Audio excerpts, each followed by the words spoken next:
siya sa isang doktor. Kasi yung At kasama natin ngayon si Dr. Gerald Belandres at ipapaliwanag niya sa atin ang resulta ng pagpapacheck up ni Tiny. Doc! Hello po! Ayan, nagpa-check up. Ano po bang check up ang ginawa niyo kay Tiny? So, ang ginawa natin kay Tiny, no? So, very comprehensive, no?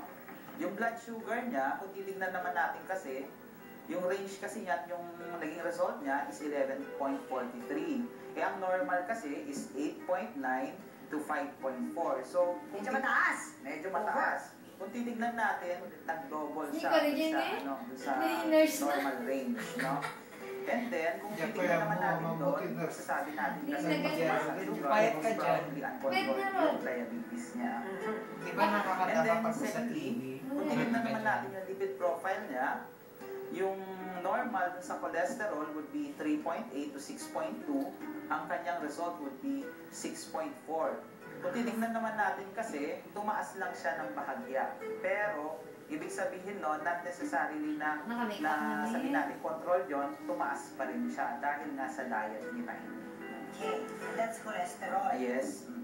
So Doc, sa lahat ng findings nyo, ano ba ang pinaka dapat unahing pagtuunan ng pansin at i-correct nitong si Tiny? Yung dapat i-correct ni Tiny kasi ngayon, yung sa diabetes niya, kasi ang taas-taas ng sugar niya ngayon. So, syempre, alam natin ang diabetes, it is a systemic disease. Syempre, maapektuhan yung kanyang liver, yung kanyang kidneys. Eh, syempre, lahat-lahat yan magkakaroon ng epekto. So, mas maganda i-control muna natin yun through medication. Aside from medication naman, pwede naman siyang mag-exercise, yung tamang diet, i-lessen lang talaga yung carbohydrates at yung, syempre, yung kasi carbs po pagkatapos kainin, nagiging asukal din. Yes, so, yan. Lalo na pag hindi talaga siya nagagamit. No? So, it converts to fats. So, pag ganun talaga, syempre, mag-store ka na naman ng additional sugar sa katawan mo, mas lalaki ka pa. Doc, ano yung weight niya nung pumunta siya sa inyo? Umabot kasi siya dun sa computation namin, 140 kilos.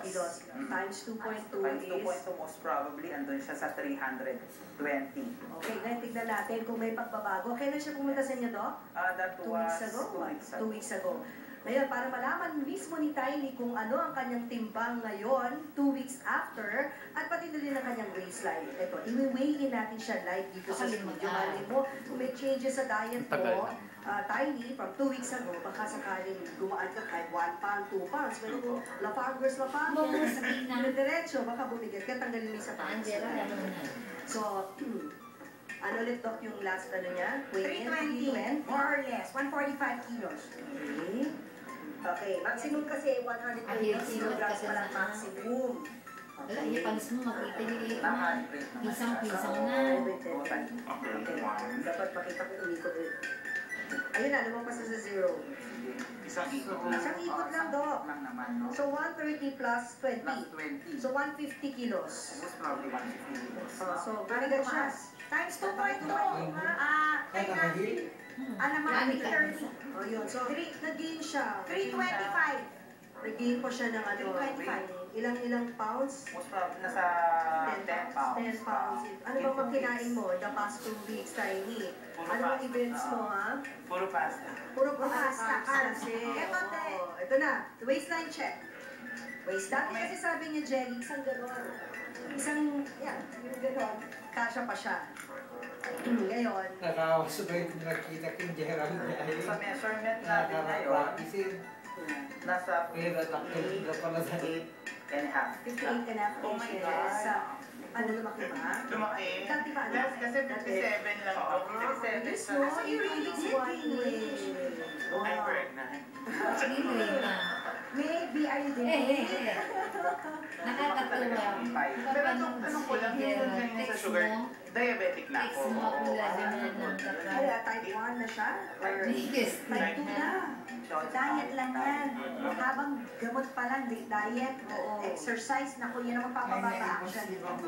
So thank you, Doc. That was very informative. Yes. Mahaba rin interview mo, ha? Sa bigat ni Tiny, lalo pa siya bumigat, wala pa ikaw na tinitake ng mga medicines, di ba? Wala pa.